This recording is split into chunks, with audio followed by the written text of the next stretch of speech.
Hello દર્શક મિત્રો, સ્વાગત છે તમારું આજના નવા વિડીયોમાં। તો આજે આપણે વિડીયોમાં વાત કરશું ગુજરાત સરકાર તરફથી માનવ કલ્યાણ યોજના લોન્ચ કરવામાં આવી છે, જેના ફોર્મ ભરવાના આજથી શરૂ થઈ ગયા છે। જે માનવ કલ્યાણ યોજના અંતર્ગત જુદા જુદા નાના વ્યવસાય માટે 15,000ની સાધન સહાય આપવામાં આવે છે, એટલે કે સાધન કીટ આપવામાં આવે છે, જે ફ્રીમાં વિનામૂલ્યે આપવામાં આવે છે, જેના ફોર્મ ભરવાના આજથી શરૂ થઈ ગયા છે। તેની આપણે સંપૂર્ણ વિગતે આ વિડીયોમાં વાત કરવાના છીએ। તો સાધનની વાત કરીએ તો દૂધ વેચનાર કીટ છે, તેમજ ભરતકામ છે, બ્યુટી પાર્લર છે, પાપડ બનાવનાર, વાહન સર્વિસ અને રિપેરિંગનું કામ છે, પ્લમ્બર છે, સેન્ટિંગ કામ છે, ઇલેક્ટ્રિક અને ઇલેક્ટ્રિશિયન છે, અથાણા બનાવટ છે, પંચરની કીટ છે, જેવી અલગ અલગ 10 પ્રકારની કીટ આપવામાં આવે છે। તો ફોર્મ ભરવા આ યોજનામાં કોણ ફોર્મ ભરી શકે અને ફોર્મ ભરવા માટે શું ડોક્યુમેન્ટની જરૂર પડે છે તેની આપણે આગળ આ વિડીયોમાં વાત કરવાના છીએ। તો દર્શક મિત્રો, વિડીયોને અંત સુધી જોતા રહેજો અને ચેનલમાં નવા હો તો ચેનલને સબસ્ક્રાઇબ કરી લેજો, જેથી અમે આવી નવી માહિતીના વિડીયો પોસ્ટ કરીએ તો તેની નોટિફિકેશન તમને મળતી રહે। તો ચલો દર્શક મિત્રો, આપણે વિડીયોની શરૂઆત કરીએ।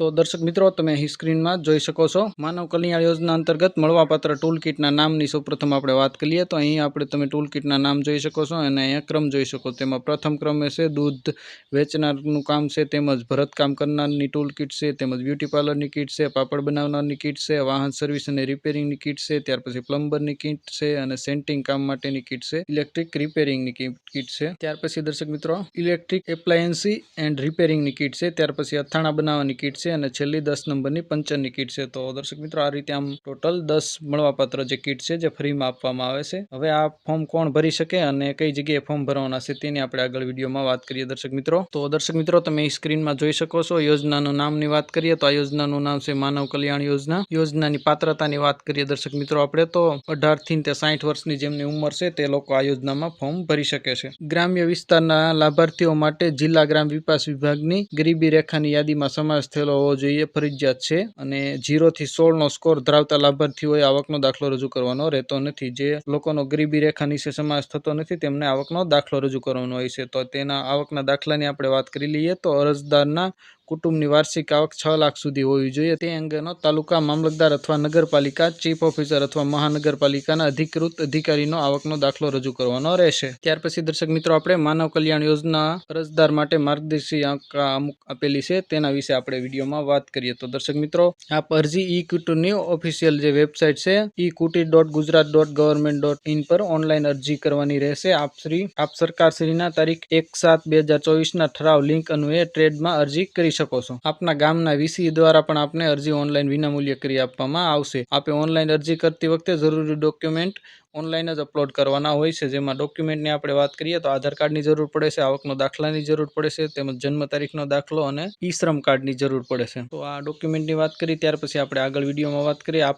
નંબર અને ડોક્યુમેન્ટ અપલોડ કરવાના રહેશે। જો ઈ શ્રમ કાર્ડ ના હોય તો ઓનલાઈન ફોર્મમાં આપેલી લિંક આપ ઓપન કરી ઈ શ્રમ કાર્ડ મેળવી વિગતો અપલોડ કરવાની અને અરજી સબમિટ કરવાની રહેશે। આપે પોર્ટલ પર જાતિ પસંદ કરવાની રહેશે અને તેનું પ્રમાણપત્ર પણ અપલોડ કરવાનું રહેશે। વધુમાં અનુસૂચિત જાતિ પૈકી અતિ પછાત વર્ગના 12 જાતિઓ તેમજ સામાજિક અને શૈક્ષણિક રીતે પછાત વર્ગ પૈકી અતિ પછાત તેમજ વિચરિત વિમુક્ત જાતિઓના માટે કોઈ આવક મર્યાદા લાગુ પડશે નહીં। તેમજ આ જાતિ ધરાવતા અરજદારોએ માત્ર જાતિ પ્રમાણપત્ર જ અપલોડ કરવાનું રહેશે અને તેઓએ આવકનો દાખલો રજૂ કરવાનો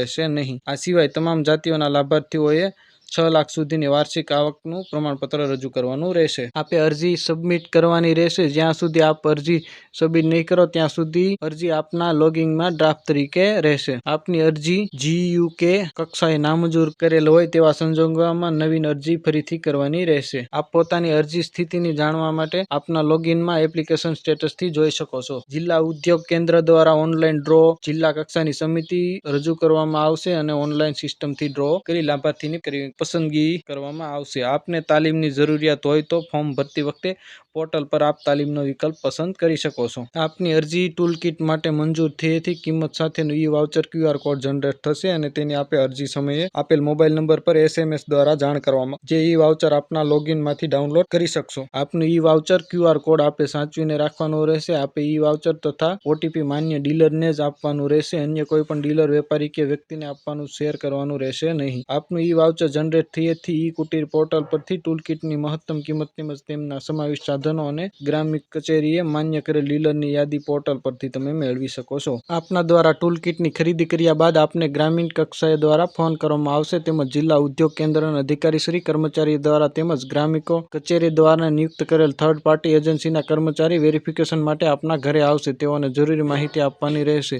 જો વેરિફિકેશન સમયે સાધનો જોવા નહીં મળે કે આપ તેનો ઉપયોગ નહીં કરતા હોય તો સાધનની કિંમત અથવા સાધનો આપની પાસેથી પરત લેવામાં કદાચ આવી શકે છે. જો આપને માનવ કલ્યાણ યોજના અંતર્ગત કોઈ પણ મુશ્કેલી હોય તો હેલ્પ ડેસ્ક પર સંપર્ક કરી શકો છો. હેલ્પ ડેસ્ક નંબર અહીં સ્ક્રીનમાં તમે આપેલો છે. દર્શક મિત્રો, સ્ક્રીનમાં જોઈ શકો છો. તો આ એક તમારા માટે નવી યોજનાની મેં તમને માહિતી આપી, જે ગુજરાત સરકાર તરફથી માનવ કલ્યાણ યોજના લોન્ચ કરવામાં આવી છે, જેમાં અલગ અલગ નાના ધંધા માટે 10 પ્રકારના સાધન સહાયની ટૂલ કિટ આપવામાં આવે છે. તો જે પણ લોકોને ઇન્ટરેસ્ટ હોય અને સાધનની જરૂરિયાત હોય તે ઈ-કુટુંબની ઓફિશિયલ વેબસાઇટ પર જઈ અને ફોર્મ ભરી શકે છે. તમને જો કોઈ પ્રશ્ન તમારા કોઈ હોય તો અમને કમેન્ટ કરીને ચોક્કસ જણાવજો. અમે તમારા પ્રશ્નનો રિપ્લાય આપીશું. આશા રાખો આ વિડીયો તમને પસંદ આવ્યો છે. વિડીયો પસંદ આવ્યો તો વિડીયોને લાઇક, શેર અને ચેનલને સબસ્ક્રાઇબ કરવાનું ભૂલતા નહીં. અને તમારા કોઈ મિત્રને પણ ફોર્મ ભરવાનું હોય તો તેની સાથે આ વિડીયો શેર કરજો. અને ફરી એક નવા ટોપિકમાં નવા વિડીયો સાથે મળશું. ત્યાં સુધી જય હિન્દ, વંદે માતરમ.